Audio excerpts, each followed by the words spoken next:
Tal como anunciábamos en la primera meditación, de estas dos que quieren ser una ayuda para el retiro mensual de este mes de marzo, vamos a considerar algunos aspectos de la vida de San José, un santo muy especial. Por una parte es el varón más santo, por supuesto está primero de las criaturas la Santísima Virgen, pero después Él es el varón más santo. Y además es particularmente cercano a todos nosotros, porque dicho así medio en crudo, pero de la Sagrada Familia, el único que tuvo pecado original fue Él, santísimo, pero tenía el pecado original. Y además es muy cercano a todos nosotros por esa vida normal que le tocó vivir, una vida que le llevó a una santidad muy grande en lo cotidiano. ¿Cómo se santificó él?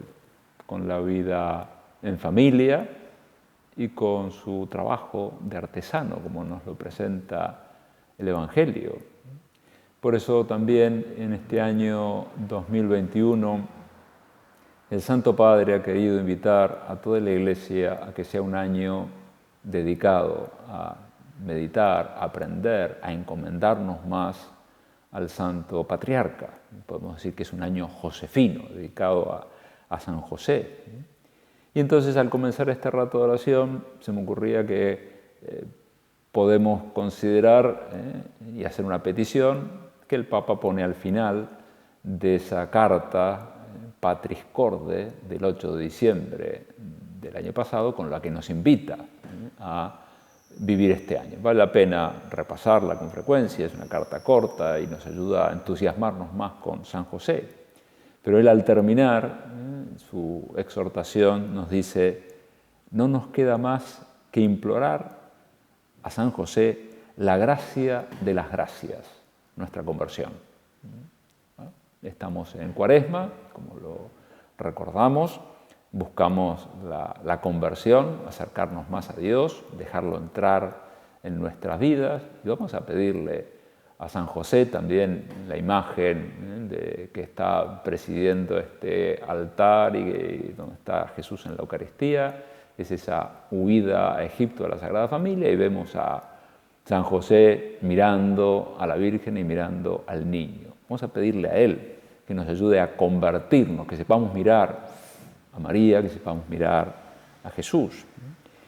Y puesto que San José es un hombre muy silencioso, no se conocen palabras suyas, no hay nada de él que hable en el Nuevo Testamento, podría sobrevenirnos la tentación de creer que sí, es un hombre bueno, pero no tiene nada especial. Y uno podría decir, bueno, hay tanta gente buena, normal, y no me voy a dedicar yo a conocer a todas las personas buenas que hay por ahí, bueno, no me da la vida, voy a conocer a los que son más impresionantes, más espectaculares. Y uno podría caer en la tentación de pensar que el papel de San José puede ser un poco secundario, no tiene mucho que decir. Y para precisamente evitar, alejar esa tentación, te leo simplemente un párrafo de un gran libro que escribió un autor espiritual, Federico Suárez, que se llama José, esposo de María. Y ahí dice: para un cristiano, el hecho de que Dios escogiera a José para ser el esposo de la Virgen María y padre legal de Jesús es motivo suficiente para pensar que, después de todo, no fuera un hombre tan vulgar y tan gris, cuando nada menos que el mismo Dios lo eligió, más aún lo creó, para desempeñar una de las misiones más difíciles y de mayor responsabilidad que jamás fue encomendada a hombre alguno. Dios lo eligió, lo creó para que fuera el custodio de Jesús, el custodio de Dios hecho hombre, para que lo ayudara a crecer, para que lo educara en lo humano, para que lo protegiera. Y también, por supuesto, protegiera y cuidara a la madre de Jesús, su esposa, Santa María. Dios suele dar gracias proporcionales a las misiones que encomienda. Y si los dos tesoros más grandes que ha habido sobre la tierra fueron Jesús y María, y el Señor le encomendó a José que se los cuidara, es bueno pensar la cantidad de dones, de virtudes, de cualidades, de santidad que tuvo San José. Insisto, a partir de una vida corriente, aparentemente vulgar, pero una vida llena de mucha santidad, de mucho amor de Dios. Por eso es para nosotros alguien tan cercano. Y me encantaría que esta meditación sirviera para alentar en todos esa mayor devoción a San José que nos conviene tener. Muchos de los que escuchan, sin duda que ya lo quieren muchísimo a San José, pero ojalá pudieran quererlo todavía más, crecer en devoción, y no solamente ahora, sino todo este año 2021, este año josefino, y siempre incorporarlo como un gran intercesor, poderosísimo intercesión. Jesús no le va a negar nada de lo que Él pida por nosotros. Y también que aprendamos las lecciones que este hombre silencioso nos quiere dar. Y precisamente partiendo de la base de esta característica suya, que es el silencio, en esta meditación un punto concreto que te sugiero que meditemos con la ayuda de Dios, queremos rezar, queremos hacer oración, es un punto que está en la base de toda su santidad y es precisamente su espíritu de oración, su recogimiento interior, su capacidad de escuchar a Dios. Eso pienso que la lección que en este ratito que vamos a considerar sobre su persona podemos nosotros aprovechar. Porque en el Nuevo Testamento, como decíamos, no se conoce ninguna palabra suya. En cambio se conocen muchas palabras de muchas personas, por supuesto de nuestro Señor Jesucristo. El Evangelio y todo el Nuevo Testamento apunta a hablarnos de Él. Pero después hay un montón de personajes que hablan, tienen cosas que decir. San Pedro, San Juan, Andrés, la María Magdalena, muchos pecadores, incluso hasta Pilatos tiene cosas que decir, Herodes dice cosas. Y San José no, ni una sola palabra suya. Y aunque es evidente que en última instancia el que no se refleje en sus palabras depende del Espíritu Santo, que es el inspirador de las Sagradas Escrituras, pero marca un estilo, por algo no hay palabras suyas, por algo no quiso el Espíritu Santo que quedara constancia de eso, para animarnos a nosotros a reflexionar y pensar qué hay detrás de esos silencios. Por eso nos damos cuenta de que Dios lo dotó de muchas cualidades y lo eligió, pero no para que hablara. Él no era un profeta, él no era un apóstol, él no estaba elegido para eso. Estaba elegido para una cosa mucho mayor, y es que contemplara con protagonismo los misterios de Dios que se hacía hombre, y para que lo acompañara, lo custodiara, pero lo suyo era contemplar y a través de esa contemplación servir, ayudar. No es que fuera un hombre gris que no tenía nada que decir, no se le pedía que añadiera nada más, no hacía falta. Ya él hablaba con Jesús, él hablaba con María Santísima, hablaba con su familia, con los habitantes de Nazaret o en Egipto, claro que hablaba, pero nos enseña un estilo de silencio, de discreción. Vamos a preguntarnos, con la ayuda del Espíritu Santo, ¿qué nos quiere enseñar Dios a través de San José con sus silencios? Yo te sugiero una serie de puntos. A mí el primero que se me ocurre es que evitemos las palabras vanas. Sí. San José nos ayuda a que, dicho en simple, no hablemos de más. Porque tendremos que dar cuenta a Dios de nuestras palabras vanas. Palabras que muchas veces pueden ser falta de caridad, palabras que pueden desunir, palabras que no siembran nada positivo. Y entonces nosotros tenemos que estar atentos. Ya el apóstol Santiago en su epístola habla del daño que se puede hacer con esa cosa tan pequeñita que es la lengua. Entonces, bueno, nos ayuda a hacer un buen uso de ese don que es la capacidad de hablar. Hablar cuando corresponda, donde corresponda, pero nos enseña eso. También, por ejemplo, a saber hacer uso de la palabra en las redes sociales, que por supuesto se puede hacer mucho bien y estar muy unido a la familia, a los grupos de compañeros de colegio, compañeras de colegio, muchas cosas. Pero también las palabras que no se han pensado y no se han ponderado cuando se tiran en un grupo de WhatsApp pueden herir, pueden molestar, pueden alejar, pueden ser pecado. Entonces, primero vamos a pedirle que no tengamos esas palabras vanas, palabras que tengamos que dar cuenta a Dios porque no las hemos usado bien. También se me ocurre a mí que podemos pensar en que José no se quejó nunca ante Dios. Uno podría pensar que tenía motivos para quejarse, porque hay cosas que no se le comunican de inmediato o tiene cambios de planes. Él sufre cuando ve embarazada a la Virgen María y a él no sabe qué papel le corresponde ahí. Entonces, más bien piensa, yo acá me tengo que apartar, esto es una cosa que a mí no me corresponde. Y después le hacen ver que sí, que le corresponde. Y él podría haber dicho, pero bueno, ¿por qué no me lo dijiste del principio? Se me hubiera ahorrado tantas angustias. O ese tener que salir después corriendo hacia Egipto, porque nada más y nada menos que el rey Herodes quiere matar al niño.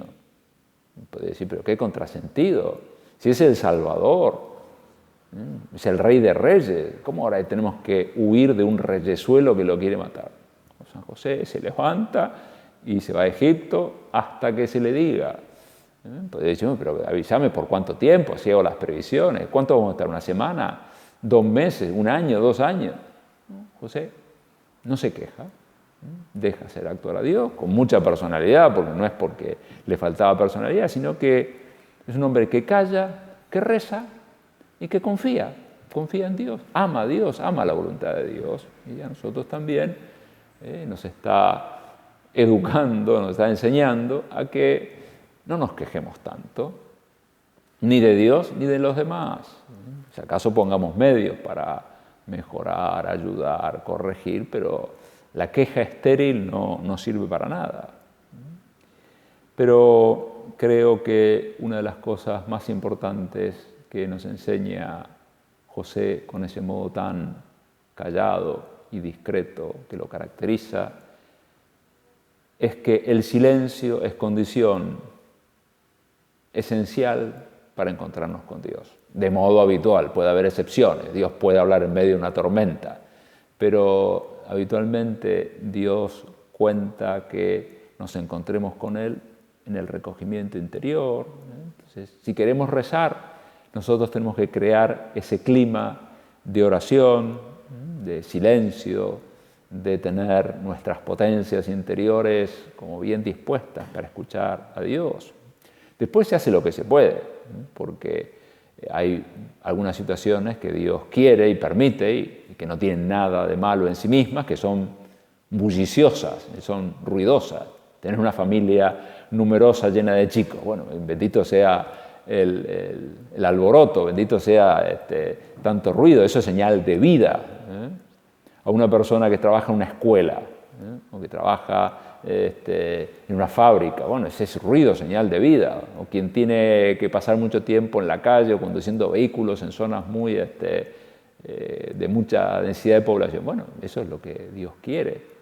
Pero de todas formas lo que tenemos que estar atentos es a que no nos gane la tiranía, o como llama el cardenal Sara en uno de sus libros, la dictadura del ruido. Nosotros tenemos que conseguir un clima para poder escuchar a Dios, porque de alguna manera Dios habla bajito, Dios habla en voz baja. Conocerán muy bien aquel pasaje del libro de los Reyes, donde el profeta Elías va a encontrarse con Dios. Está refugiado en la montaña porque hay una reina que lo quiere matar. Y un ángel le dijo, sal y quédate en la montaña delante del Señor. Y se van sucediendo en breves versículos de este libro distintas manifestaciones que podrían dar a entender que estaba Dios.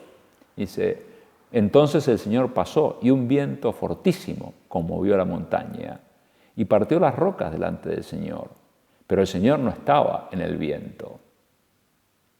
Detrás del viento un terremoto, pero el Señor no estaba en el terremoto. Detrás del terremoto un fuego, pero el Señor no estaba en el fuego. Detrás del fuego un susurro de brisa suave. Cuando Elías lo oyó, se cubrió el rostro con el manto, salió y se detuvo a la puerta de la cueva. Entonces le llegó una voz que decía, ¿qué te trae aquí, Elías? Y ahí empieza la conversación con el Señor. Ya, Dios no estaba en el huracán, no estaba en el terremoto, no estaba en el incendio, sino estaba en una brisa suave. Bueno, eso es lo que nosotros tenemos que poder tener sensibilidad para escuchar esa brisa suave de Dios. Y necesitamos crear las condiciones para eso. Una de las condiciones que facilitan el silencio es, al menos una vez al año, hacer unos días de retiro espiritual, unos ejercicios espirituales, como queramos llamarle, pero sí unos días donde nos quedamos a solas con Dios. Ojalá 2021 nos permita recuperar más la posibilidad de hacer retiros presenciales en lugares especialmente pensados como para eso, como son las casas de retiro, de convivencia. Bueno, y si no, también una cosa que hemos ganado del año pasado es que existe la posibilidad de hacer retiros virtuales o online. Bueno, también de eso uno podrá servirse. Pero me parece también interesante que sí, hay que conseguirse esos espacios más amplios de silencio, pero también necesitamos ese recogimiento interior en el día a día, en nuestros días normales, para conseguir lo que dice, por ejemplo, aquel punto de camino, cuando dice que hay que procurarse diariamente unos minutos de bendita soledad, de esa bendita soledad que tanta falta hacen para mantener en marcha la vida interior. Procúrate unos minutos de bendita soledad. A veces uno tendrá la posibilidad de ir a una iglesia, a una capilla, pero muchas veces será en el ámbito del propio hogar.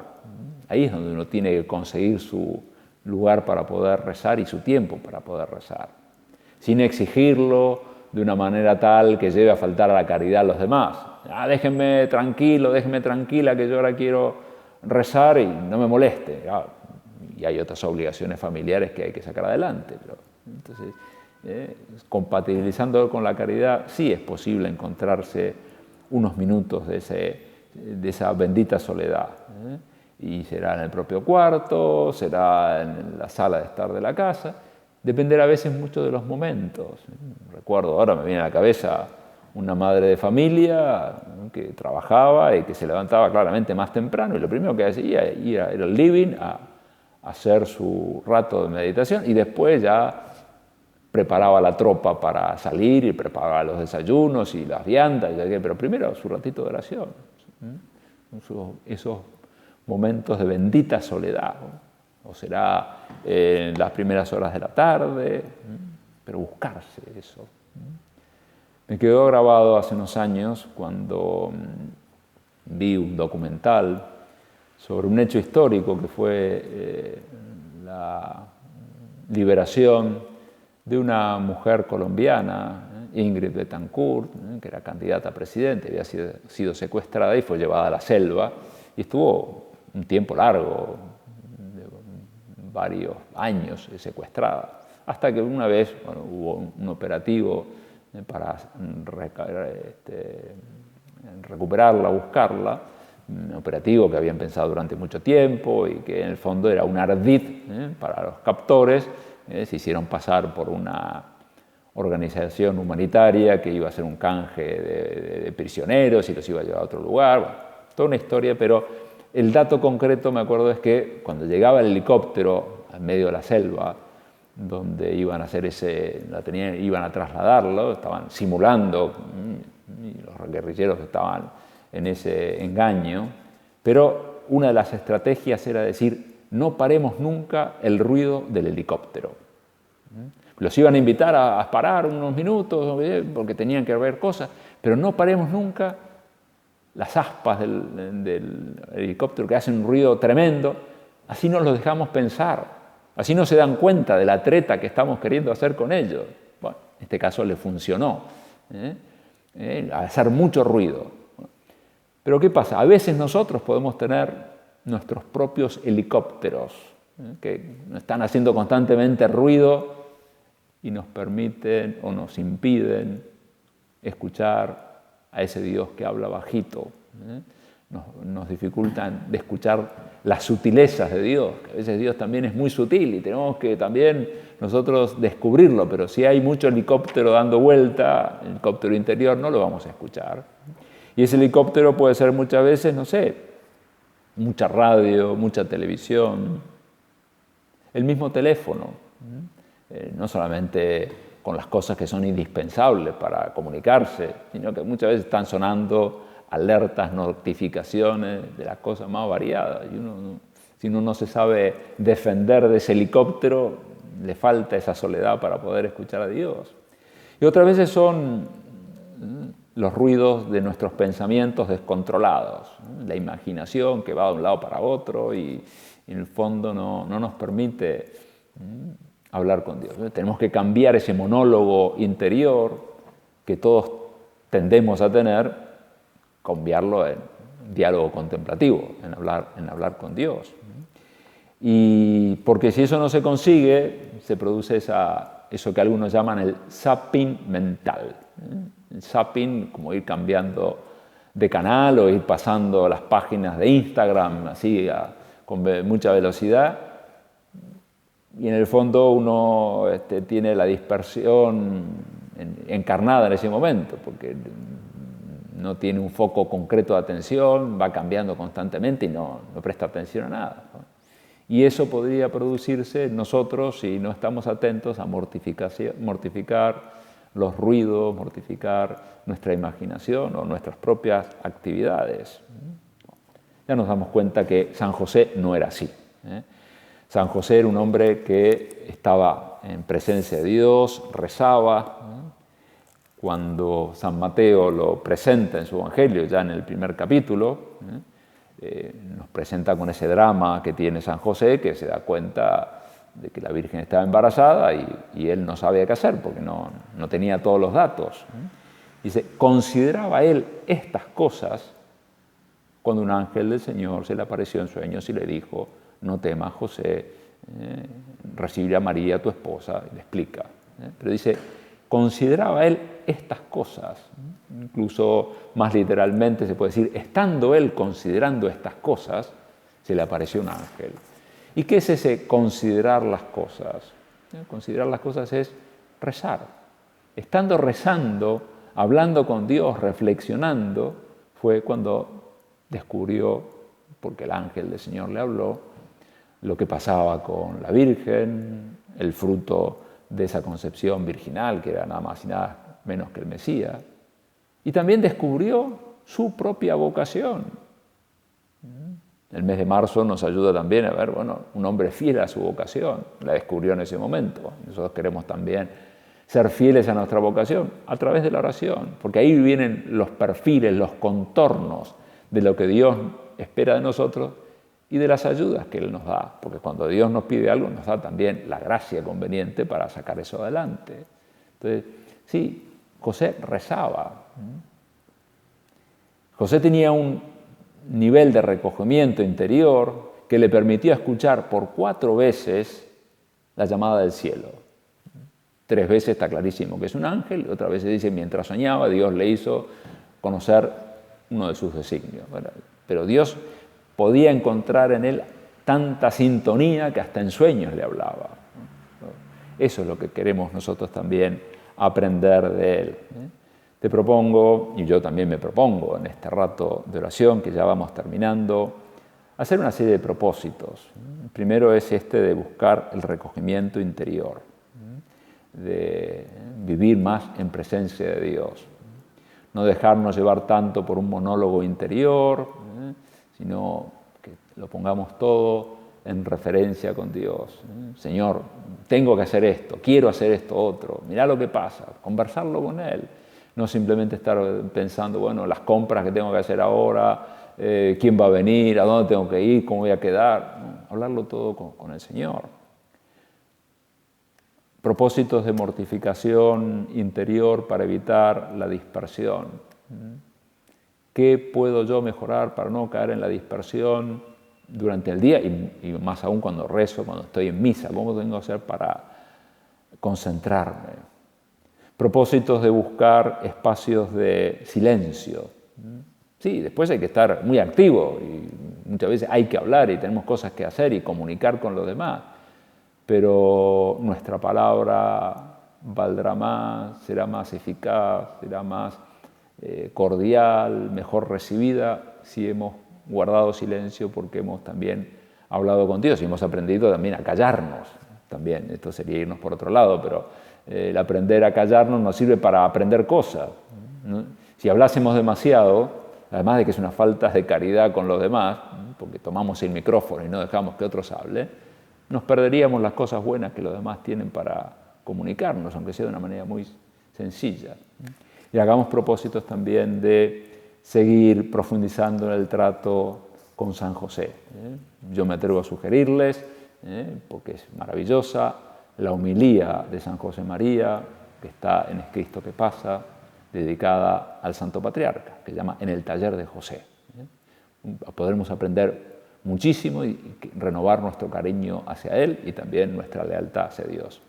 Vamos a pedirle a la Virgen, esposa de José, que ella también siempre estuvo en un clima de oración, que nos ayude a conseguir las condiciones para escuchar siempre a Dios y poder después hacerle caso a lo que Él espere de nosotros.